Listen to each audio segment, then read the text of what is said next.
Feels like it's gotten to the point with Lab Golf where they're basically a presidential candidate. All right, half of the golfing community can't stand them, sick of hearing about them. And then the other half of the golfing community literally won't stop talking about them. They're essentially Dallas Cowboys cheerleaders for them. Like, you'll be on your deathbed and they'll be telling you about their Lab Golf putter. But regardless of what side you're on, we do have to admit that it has been their year. And it only continues today. Because in case you missed it, today they officially announced the Lab Golf Oz 1i HS, Harry Sisson. I mean, heel shafted, okay?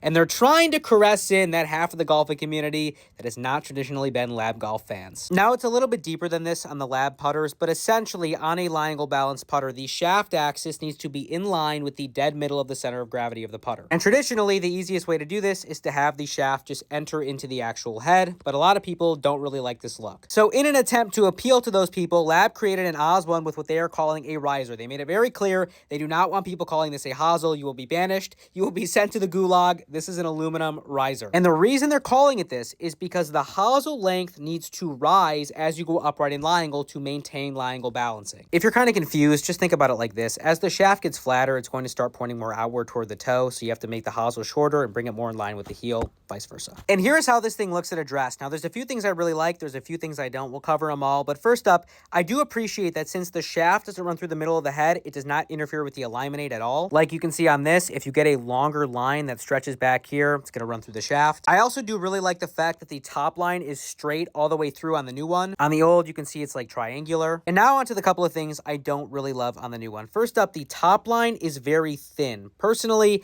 I think when it gets super thin like this, not nearly as thin as a Link one, to be fair, but it just looks like some of these lines look like dashes. They're just very small. And on top of that, you can notice it actually steps down not once, but twice. And because of that, these lines kind of get hard to match up. It looks a little weird. Like here's just a stock HS. Obviously, it's not terribly thin, but you can see that line is pretty short. On the standard, top line's a lot thicker. It only steps down once. I just think it's a cleaner look. Obviously, I'd love for this to be dead straight, but kind of impossible with the center shaft. Something important to know about the HS is you cannot get this thing with grooves. Only the fly milled face because of the way they needed to balance it. Personally, I don't know why you wouldn't get this. I think it feels absolutely amazing. Don't really like the grooves. Thankfully, you can only choose from a black or platinum riser color on these because otherwise I just know we would be seeing some brutal color schemes. On the HS, you still have this like back angle sole draft, which is great. I think it sits super nice. Initial thoughts on this thing, I really like it. Personally, it feels like on putters where the shaft enters the head, you're effectively swinging the sweet spot in a weird way. Like if you slightly heel it or toe it, you get a lot of feedback.